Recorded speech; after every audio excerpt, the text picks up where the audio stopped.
À ń sọ bí eré bí eré, à ń sọ à ń lùlù ẹ̀ lójoojúmọ́. Ó dàbí ẹni wípé kò sẹ́ni tó fẹ́ dìde sí ọ̀rọ̀ yìí nílùú yìí.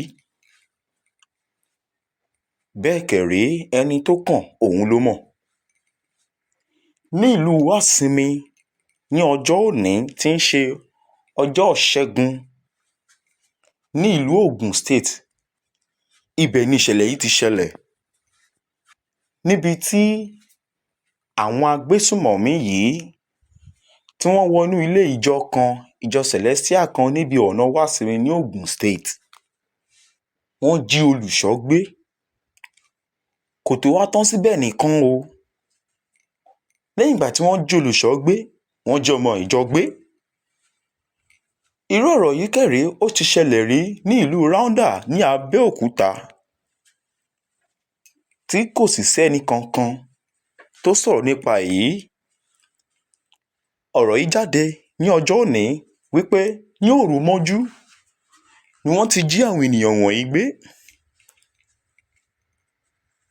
Kò tó wá ṣe òun nìkan, wọ́n tún fi ipá bá wọn lò pọ̀ nínú ìjọ náà pẹ̀lú àwọn ará ìlú.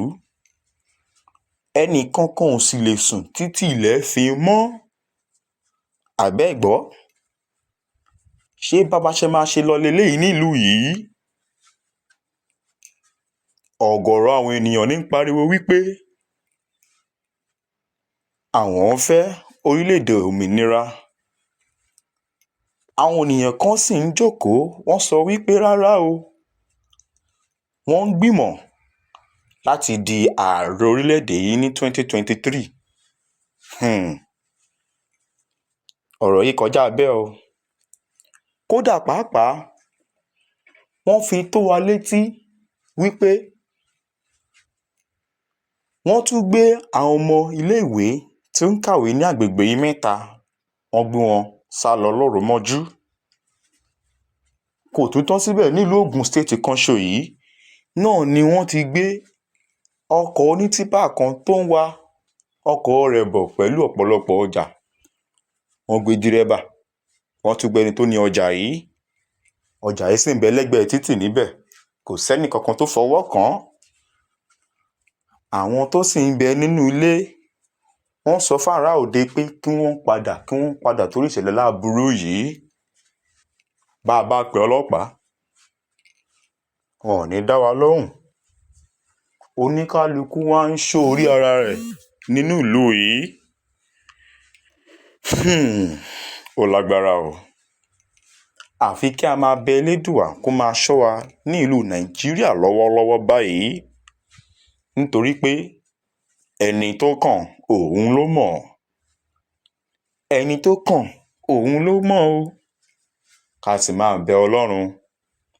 Ẹ jọ̀ọ́, tán bá lè jí olórí ìjọ gbé, ta ni ọmọ ìjọ? Ọlọ́run á kúkú ṣàánú wa. Àní rí láburú. Kọ́gun kò ní kọ́gun búburú kú sí ọ̀dọ̀ wa.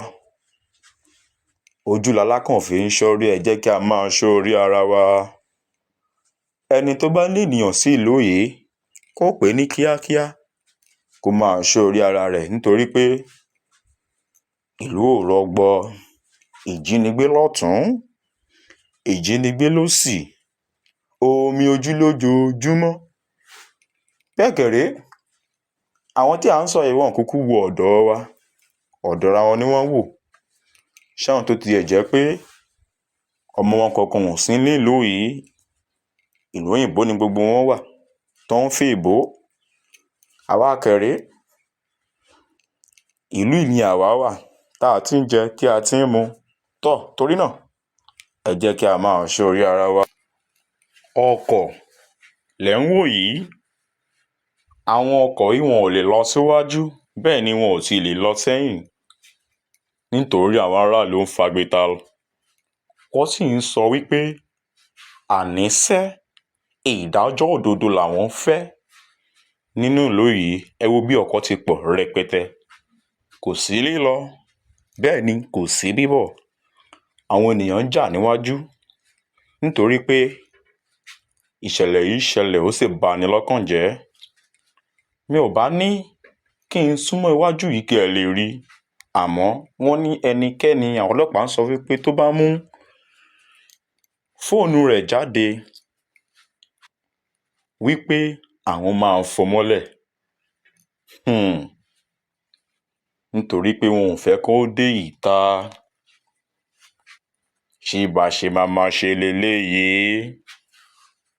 Koríko wa yọ o. Kí orí kí ó kó ẹnì kọ̀ọ̀kan wá yọ. Ìṣẹ̀lẹ̀ ṣẹ̀ṣẹ̀ ṣẹlẹ̀ ní ọjọ́ òní, ọjọ́ ìṣẹ́gun, ní orílẹ̀-èdè Nàìjíríà ní Ogun State, Wasimi, ibẹ̀ ni ìṣẹ̀lẹ̀ yìí ti ṣẹlẹ̀. Ẹ jọ̀wọ́, ẹni tó bá ní etí kó gbọ́ ohun tí ẹ̀mí sọ fún ìjọ. Mo ṣá mọ̀ wípé ohun gbogbo máa létò ní ọjọ́ kan, torí pé ẹni tọ́lọ́run ò bá lè mú kò sí. Tèmi ni Àtíkù, tèmi ni Tinubu, tèmi ni Peter oríṣiríṣi. Ọjọ́ kan ṣáà máa jọ́ kan. À ń mọ ibi tí orílẹ̀-èdè yìí lọ ṣá. Ọ̀rọ̀ yìí wáyé láti ilé-iṣẹ́ Lovers Arenas TV ní ìkànnì tí ẹ̀ ń wò lọ́wọ́lọ́wọ́ báyìí. Ẹ má yí kúrò ńbẹ̀.